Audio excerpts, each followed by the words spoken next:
sick, and if I get airsick, I couldn't be a pilot, and I would have to go to work.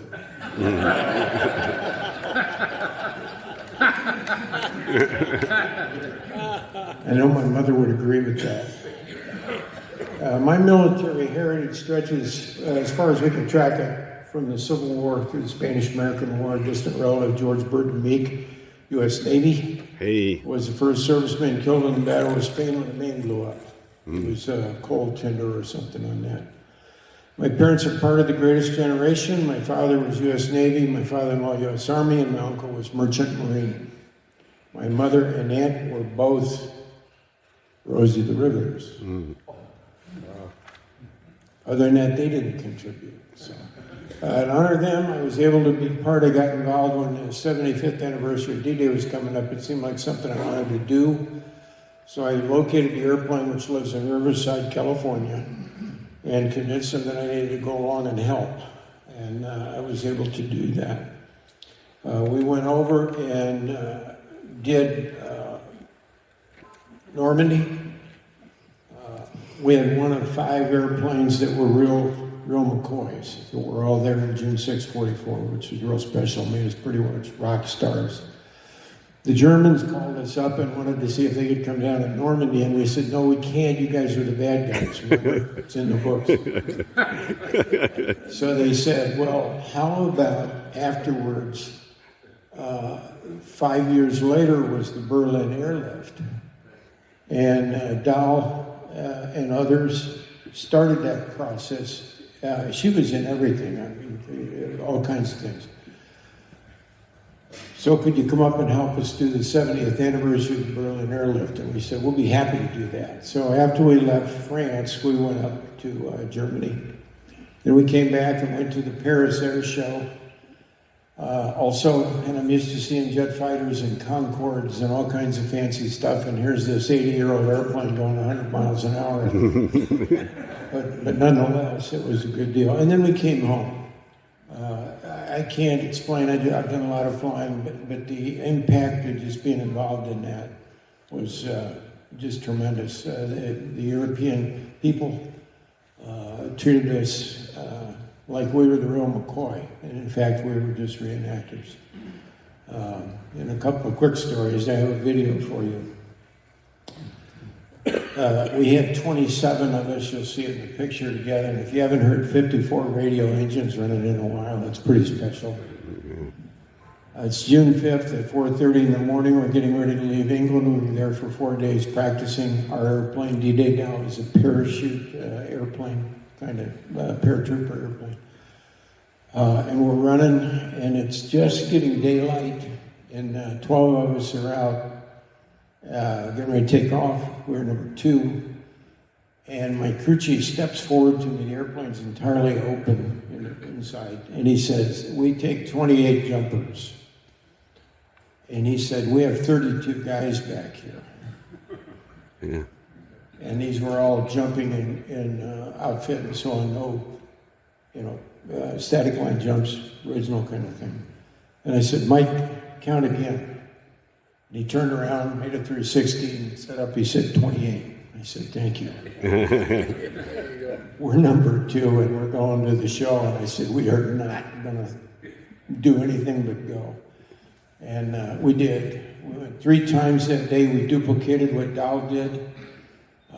It's a 14-hour day. The French, at one point, we landed in France to pick up some of the paratroopers. They were reenactors also, like us. And they threw a case of water in and a shopping bag full of baguettes and said, go, keep going. So it was kind of an enforced diet. It was a lot of fun, I guess. And then we moved up to Germany. The German people were very good to us. We flew the 3 routes into Berlin that duplicated what they'd done. And I'll tell you a story after the movie about my most poignant moment in that German situation. And then we went 54 days on an 80-year-old airplane and nothing broke. Nice. Wow. Yeah. And I don't think we got lost. We got where we were going to go. Okay, this is about D-Day Doll. She was a C-53D by designation, and it makes her a paratrooper airplane. She's based on a DC-3 type of airplane.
Historic aircraft is making a pit stop here in southern Arizona. The D-Day doll landed at the Tucson International Airport this afternoon. The C-53D Skytrooper flew in World War II. It will soon head off to Normandy for the 75th anniversary of D-Day. This plane flew 3 missions on that day. Today, those who fly it want to honor the aircraft's history. The most exciting thing about it is the history behind it. When you walk in and out of that door, you realize that 18-year-old kid 75 years ago went out that door into harm's way. And that's what really brings it home. The plane will make other stops while in Europe. The aircraft will be in Germany for the 70th anniversary of the Berlin airlift. And then it's off to France for the Paris Air Show. Mike Liu, United States Marine Corps, World War II, Pacific. It's a day the nation will never forget. And that's when it was bombed. And the historic attack on our country that started it all for Gwen I had it Meany. in here. Right after the bombing, wanted to do something, and I knew I never wanted to have a production line job like Rosie the Riveter. In the midst of World War II, she promptly went to enlist in the Women's Army Corps and thought after her interview she wouldn't make it. To her surprise, she got a call with orders to Iowa to be a training officer in 1942. It was hard. Officer training was very hard because they tried to squeeze, seems to me, like 3 years of something in 3 months. As part of Airwax, she was one of the first 200 women to go to officer candidate school, becoming a captain, traveling around to inspect different detachments. Says it was a trying time, keeping every last memento. A time of her life she cherishes close. What I did is peanuts compared to some of the men that served in combat. So I don't ever expect any more glory than they get. This was the yearbook. But now, at nearly 99, she says nonetheless, she's happy to see where it's gone.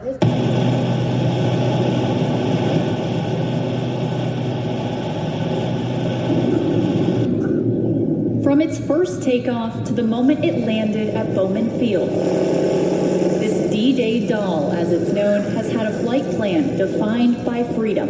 The C-53 first flew over the beaches of Normandy in World War II. I was sent to Scotland and waited for the invasion. The first combat jump was the night before D-Day. I got your back here. Almost 75 years later, the plane was airborne again, carrying 2 men who sacrificed so much to help the war effort. If you love this country, it's not a sacrifice, it's a duty. David Obernuffman served under General Patton. In 1944, his troops came to the rescue of paratroopers like Eugene Haupt. The two met for the first time Friday before hopping a flight together on a plane. That was the first plane I was ever on. That carries as much history as the men seated inside. We realize that it is a significant artifact for history, and we also take pride in being able to replay this for the people that did it originally. It's very, very important stuff.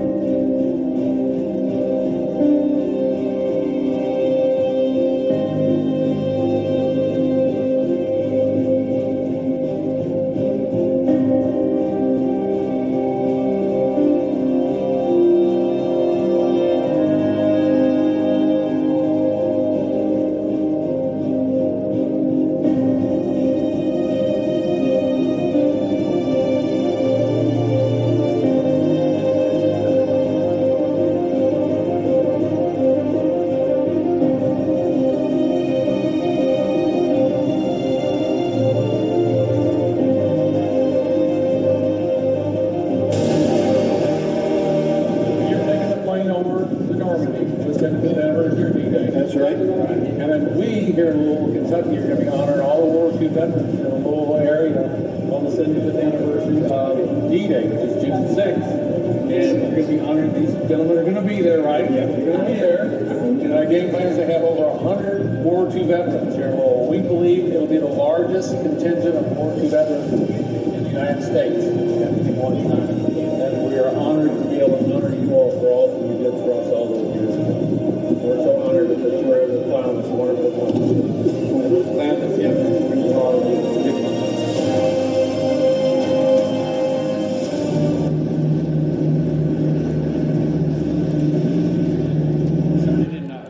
Riverside, California. Went to Tucson. We went to Kansas City, but we had to stop at Amarillo to get gas. And we've been chasing the weather, or it's been chasing us one way or the other, the whole way across. So then we ended up in St. Louis just for 2 days. Had a lot of great rides with old veterans.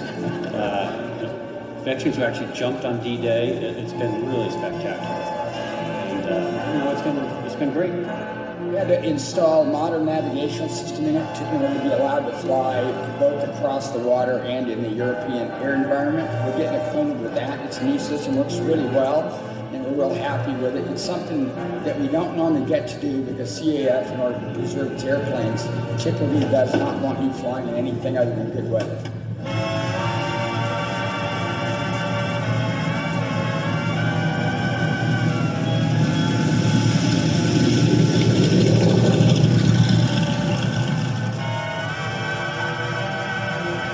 One of the unique things about our airplane is that the bulk of aircraft used in airborne operations were C-47s, and they were the ones with the Pratt & Whitney engines they were designed for the military specifically. This airplane originally started out meaning to be an airliner, so it got the right engines. There was only a small number of this model of DC-3, C-53 was in the D-Day operations, and you just don't see pictures of them. They comprised maybe 10% of the whole invasion force, but they were there.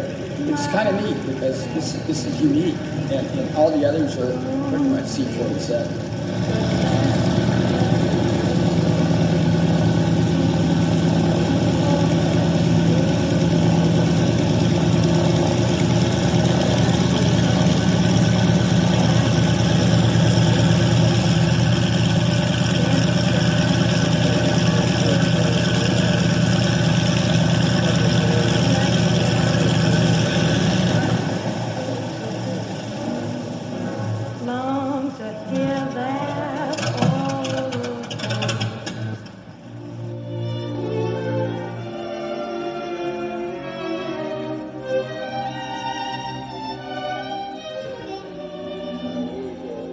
Being here today.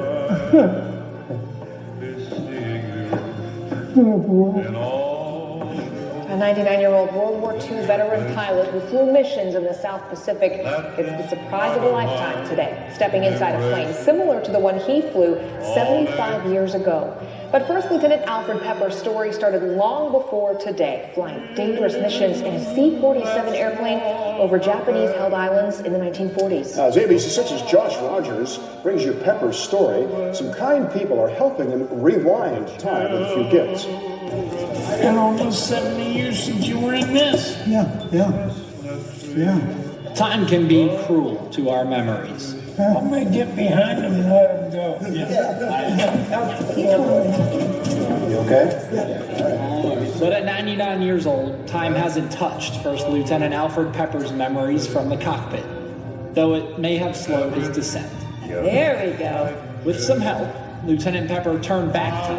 An amazing feat. It's certainly a tribute to Douglas aircraft. One of those planes is the one he was just in, except this one still works. This was manufactured July 6, 1943 in Santa Monica, California by Douglas Aircraft. The D-Day Doll flew over the English Channel 3 times on June 6, 1944. Now Mike Lindgren and his crew is taking her back to Normandy for the 75th anniversary of the battle, making a stop along the way for Pepper to have a peek inside. Grab an arm. He seemed to be very pleased to be in the airplane. He was also amazingly comfortable in the airplane. For the, like an old home return, so it was cool to see it. What was it like sitting in the cockpit again? Oh, I love it. He loved it too much to not get another chance. A little overwhelmed.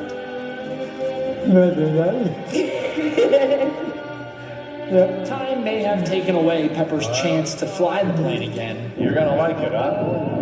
But today, Pepper's family and friends helped rewind time. You hold on to both sides. I'm right behind you here. And propel him forward. For one final flight inside the plane that once felt like home. Did you close your eyes and pretend you were flying it? Oh, yeah.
The reason this airplane was so important is because of the masses that it could move. It could not have won the war without the Dakotas or the C-47s and C-53s.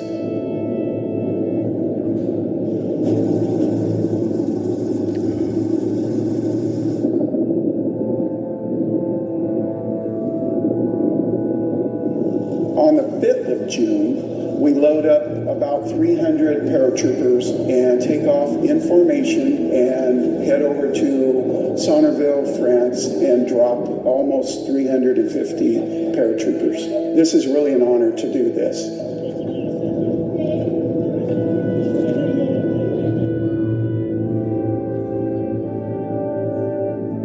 We have spent quite a bit of time coming across North America. But it really turned into a veteran appreciation at each stop. World War II veterans would come out, and it gets emotional even for me. But these guys would come into these airplanes, they'd sit in there, they were on the airplane 75 years ago. They're crying when they're done because they've seen this, and the memories start flashing back.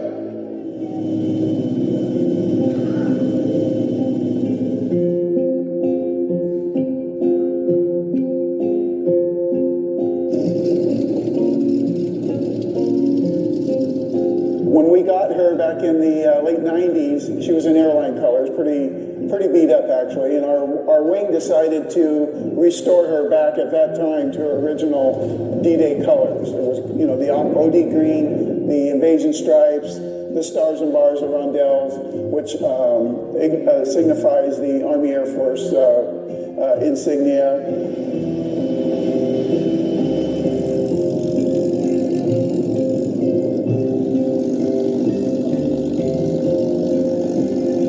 This is a piece of history. This tells a story. And the younger generations don't know that story. And it's our responsibility as stewards of this airplane to retell that history so that it doesn't repeat itself.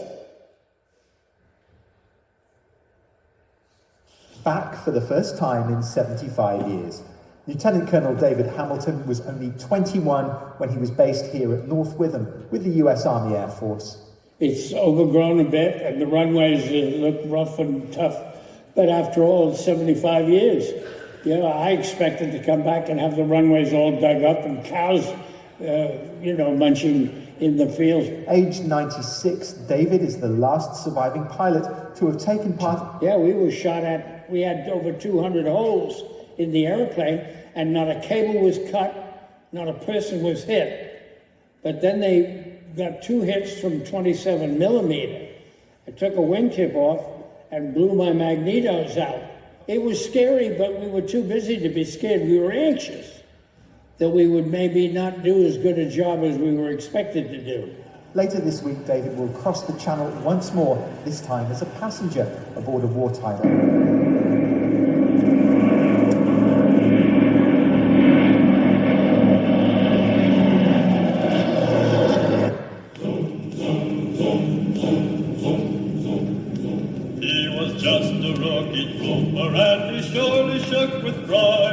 He checked on his equipment and made sure his pack was tight.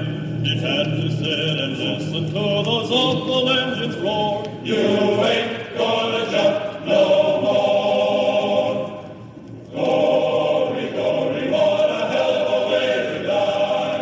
Glory, glory, what a hell of a way to die. Glory, glory, what a hell of a way to die. He ain't gonna jump no more.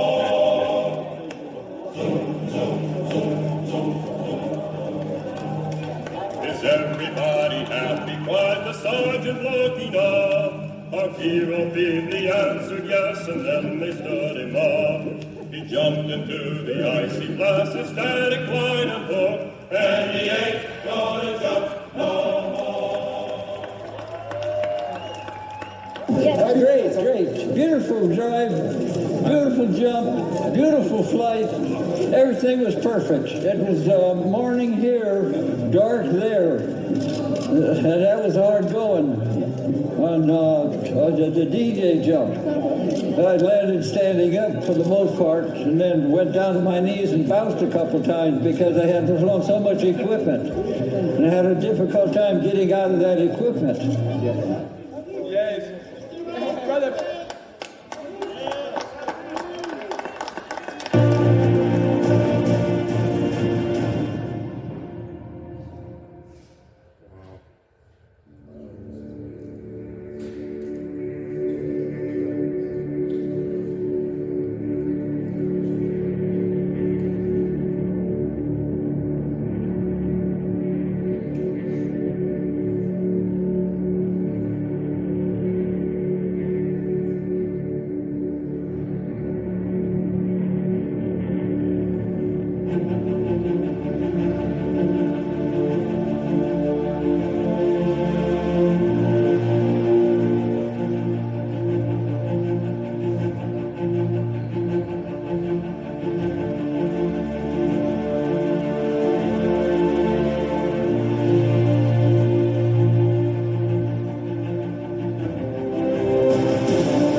Supplies came from the heavens, dropping like rain from a cloud,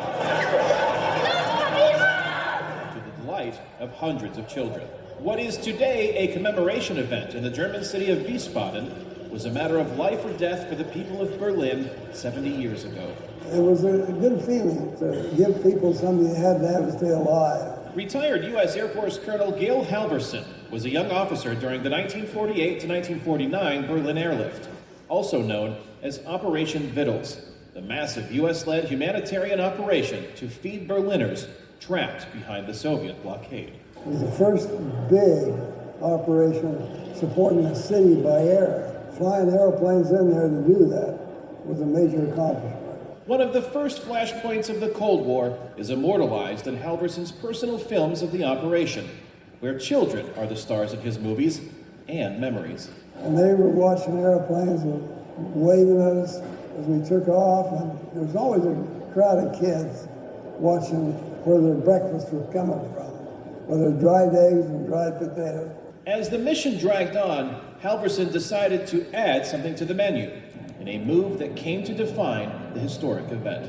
We'd be walking to school, and out of the clouds came a parachute, a candy bar, almost hit him on the head. What the Berlin airlift did is it symbolized the essence of what the Cold War was going to be about. A clash of values and a clash of commitment. Former NATO Ambassador Ivo Daalder says the Berlin airlift set the stage for America's leading role in the newly formed NATO alliance and transformed the image of the U.S. from enemy to ally.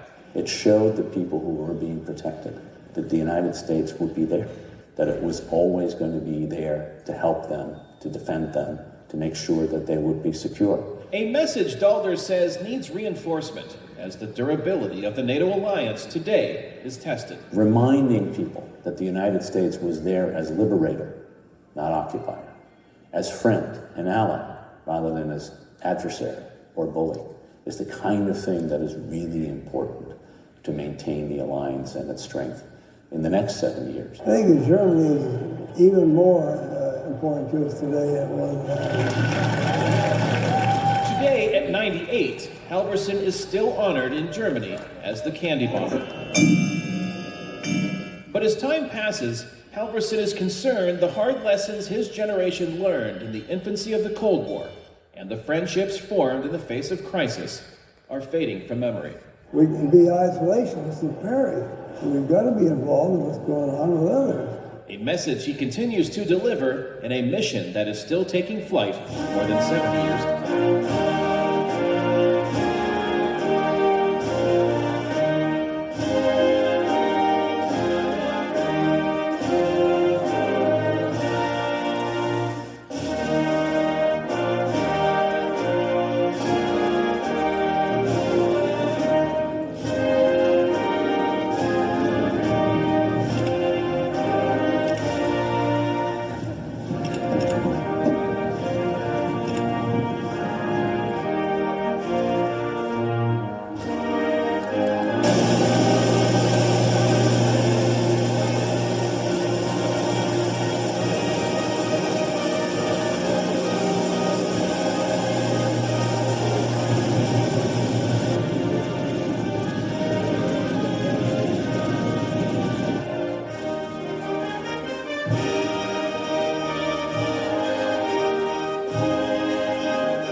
That was quite a trip, trust me. Yeah. I sent my picture of the ice on the windows to my wife, who's retired from American Airlines, and she gave Steve Rose and Dave and I holy hell because Dala is not ice protected. I said, well, it'll be all right. Some interesting things. Al Pepper, the guy in Urbana, Ohio. We always talked about we had trouble getting him out of the seat after we got him up in there, and everybody says, why? Was he real strong or feeble or something? I said, no, he just wouldn't get out. Come on, Al, come on. what you saw reenacted, they did figure out to put the military guys in the front of the formation because the formations worked a little better than having the civic guys in the front, just because we'd all flown formation.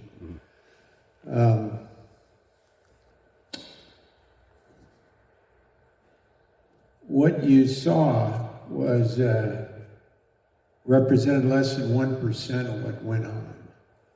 Even with 27 airplanes and as many people as we could throw out the door. It was quite an honor to be able to be part of that, of course. My wife was on the ground at Centerville. They got within a half or 3/4 of a mile and they couldn't go any farther. They had to leave the vehicle and walk because there were so many people. And Tom Rice is a pretty funny guy. He was 98 at the time. He was a school teacher and an athletic coach and so on, high school kind of guy. Years later, he went over to tell these young whippersnappers he wanted to jump. And they said, "You're too old." And he looked at him and said, "You're too young." And so they had him do an 8 deep end, and they came to an agreement where he was going to do a jump, which was really good. He was the only guy that had a colored parachute. Everybody else was reenactors. And amazing people we were involved with the most. And then we were able to do all that. And the stories could go on forever about some of the little nuances and things. One of the real special parts for me was in Germany. Dahl had already been the rock star down there in France, and we had enough airplanes, so we wouldn't fly everybody all at once, we'd fly some. And you saw the candy bomber guy, you guys might be familiar with him, Gail Halverson. He lived in Green Valley, he passed away a year or so ago. My wife is Scandinavian, so she thinks that's a big deal. And I've spent time with Gail, he was really a nice guy. We're at Wiesbaden, there's 250,000, as I was told, Germans and whatever, at this kind of an air show kind of thing. And the guys are going to do the candy bomber thing and all that. So I'm sitting on the ground in my World War II outfit along with a whole bunch of other guys. I'm sitting under the wing of Dahl, answering questions like, what does that propeller thing do? And stuff like that. And this German gentleman comes up to me. And he was older than me, whatever that means. Old is a relative term, as we all know. But he looked like classic German. I had the tweed outfit, you know, with the belted jacket and the hat. Looked really natty. And he comes over to me, and I stood up and he introduced me. We introduced ourselves to each other. And he only said 4 things to me. And he said, I remember when you Americans were dropping bombs on us and trying to kill us. And then he said, I remember my mother throwing my sister and I under tables to keep us from being hurt. And right then the candy bomber guys went by, so he stopped talking for a second because our engines are the same as B-17 engines. And if you've heard them, you remember them. So he stopped talking for a second. The guys went on their way through the candy out. By the way, all the security in the world can't keep those kids away from that candy, if you could see that. And he turned back to me and he said, I remember 5 years later when you brought us food and coal and kept us alive, and for that I will always be grateful. And he shook my hand and walked away. I called my wife, I said, I'm having a very unusual day. So there's lots I could talk about. That's what it looked like. It was cold. We rotated. Somebody asked about the pilots. There was 3 of us with 2 crew chiefs. We rotated every 30 minutes out of the front seat because it was so cold, 30 degrees. The joke was he'd go in the back to get warm. Well, it didn't make any difference. We had water in the cooler, but there was no ice in the cooler. It was to keep the water from freezing. Yeah. And kind of a tough ride. Not for my wife came over first class on American and was complaining about the food. What can you say? Any questions, gentlemen? Yes, sir. Who put that movie together? It's beautiful. I did. Part of it's plagiarized, a lot of it is our own stuff. We just threw it all in a pile. I wanted to remember it, and when I first got back from Normandy, it was fall of 19. I gave this first presentation, as you see it, at the college where my wife and I met long ago, to 600 people. So I started big and have been getting smaller ever since. But it's a very well received, as you guys know. It tells a good story. It's not about any one particular guy or particular airplane, but it gives you a little flavor for what was going on. I was immensely proud to be part of it and just be involved, because everywhere you looked was somebody contributing to a memory. So thank you. I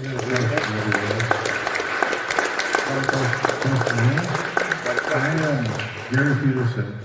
I'm but he's on the mic right there. I'm a fun jumper. I go up to Eloy and jump, and they have a DC-3 up there. And I did a midnight jump into the New Year one time, and they said, make sure you watch the engine. Don't turn away from the plane when you jump. And I did, and the cowling, there's a blue flame around that coming out. And is that normal for all these planes then? Pretty much. It's a radio. It's a round motor. So it has different characteristics than automotive style straight ahead motor. Flames come out all over the place. Dow is not exactly a Prius. We went through $250,000 worth of gas and oil. She lost 1 gallon of oil per engine per hour. I believe that because they were, if it wasn't flying, it was in maintenance all the time. Well, yeah, and we never figured out where the oil went exactly. But the joke was we'd land and fill up the oil and check the gas. So, I think Mark had a question. Mark, go ahead. So what's next? Where are you going next? Oh, where's Herman? Herman just left. Oh. He just. A year ago, I was on a round-the-world flight with a young man that we got aborted down in Peru. Apparently, the South Americans didn't get the word to how important we were, which was an experience. I was in a Cessna 210, a smaller kind of airplane, specially modified to do it. We were going to hit all 7 continents. When you go around the world, lots of people have been around the world. But if the ones that have gone to all 7 continents, then the process is only about 150, 170 known people. So that's what we were trying for. We're also going for the Guinness Book of Records because the airplane is modified suddenly became a crew airplane. Well, you could still fly with one person, but it was technically a crew airplane. And the young guy I was flying with was 50 years younger than me. So we were going for the oldest, youngest crew. And I don't know, the world is a dangerous place. At the time we were going, Israel was kicking up pretty bad, and we were expecting to have a lot of trouble over there. I'm a 30-year military guy. I read the news, I keep track. We were in contact with many, many people in that process, State Department, other people about, okay, what do you think about this today, kind of thing. And I didn't expect the trouble from the South Americans, but we got down and we had written permission from all concerned and State Department approval to do what we were doing. I got down there and the guy said, we changed our mind. It was about $50,000 down the drains. So, and what's next? Where'd you go? Aren't you rebuilding something now? Yeah, I keep telling my wife I'm normal, and she says that's just a setting on the dryer. Next July 2nd is the 100th anniversary of the Army Air Corps. The 3rd is my wedding anniversary, which is not quite 100, but and the 4th of July is the 250th anniversary of our country. So it'll be a big weekend wherever you are. In 1915, you guys might be familiar, there's Jenny's, JN4 Jenny biplanes, were the airplane de jour at the time. They were the trainers, and Langley received their first one in 1915, Langley, Virginia. So I'm flying all 4, I'm building a Jenny, a 3/4 scale Jenny. I'm gonna fly to all 48 states, It'll take me 4 weeks to get the East Coast. He only goes 65 miles an hour. To end up at Langley on that holiday weekend. And my grandnephew is, as of a few weeks ago, the newest F-22 Raptor pilot in the United States Air Force. And he is stationed at Langley. So the old guy is going to bring the box kite in. And I'm hoping to get a bunch of photo ops. You know, as you get closer to these events, people suddenly get excited and things start happening, of course. I'd like to get the Raptor and the Jenny together because Langley received their first Jenny in 1950. And that's what I'm doing for my summer vacation next year. My wife says, I will meet you in Virginia. Thank you.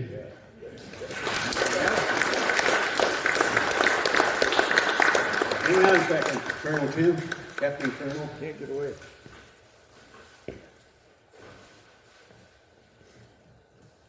We have another little presentation for you. We have a certificate from Men's Breakfast, and Mark will present you that. Upside down. No, upside down. Navy.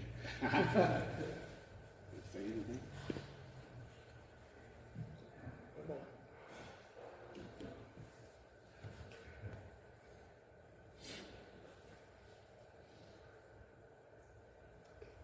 We also have one of our men's breakfast coins.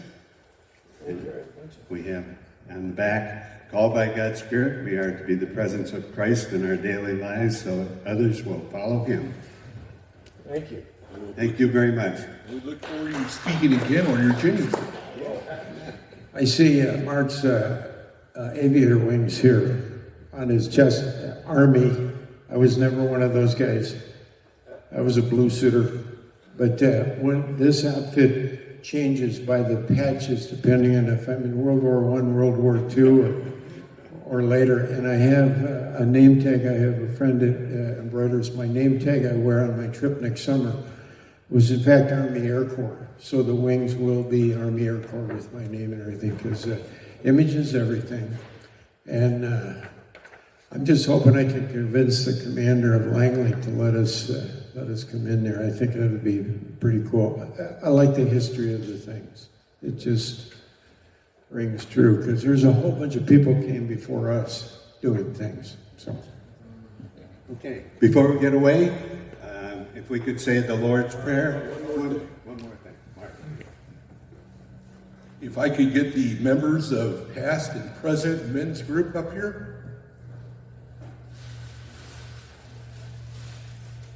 Ron, that's you.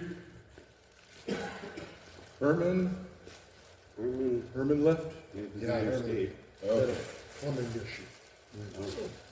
Okay.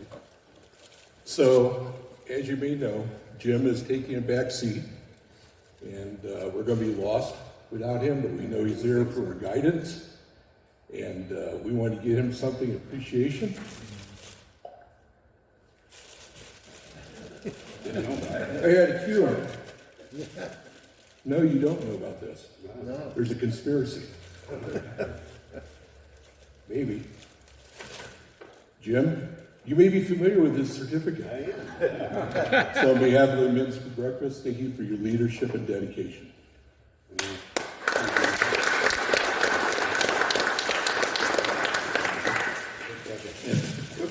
And then we wanted to give him something special. So we know how those Air Force guys are. Sorry, Navy. So we want to give him something to remember Men's Breakfast for. And when he looks at it, it's unique. And we've all engraved on it. It's a special tribute to Jim. Well, thank you very much.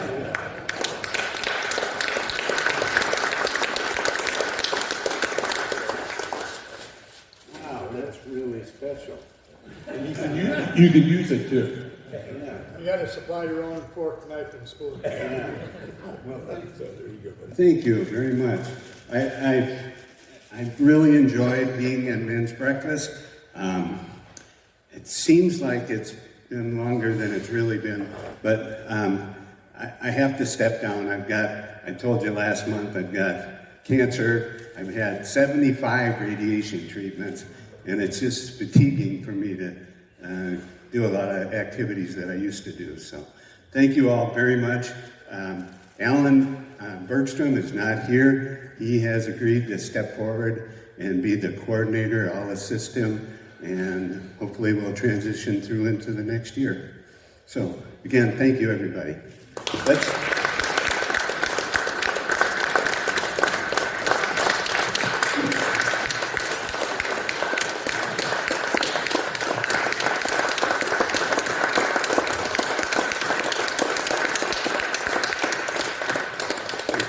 Thank you. Now if we could say the Lord's Prayer. Our Father, who art in heaven, hallowed be thy name. Thy kingdom come, thy will be done on earth as it is in heaven. Give us this day our daily bread, and forgive us our trespasses, as we forgive those who trespass against us. And lead us not into temptation, but deliver us from evil. For thine is the kingdom, and power, and the glory, forever and ever. Amen. See you next month.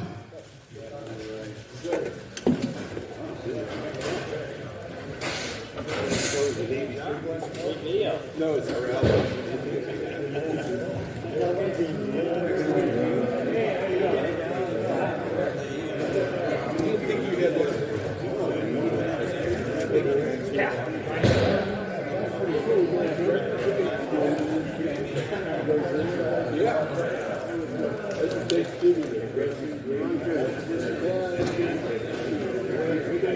Oh, sure.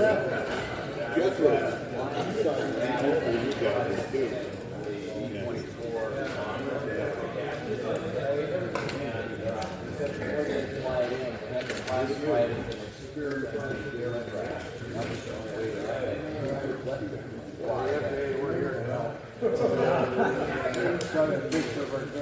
I remember those. Yeah, I remember. Yeah, that where they used to go this way on the table. Couldn't go. Right. And I'm thinking about the thousands of guys in that place every one across the 1844 guy. It's like some rules. You bet.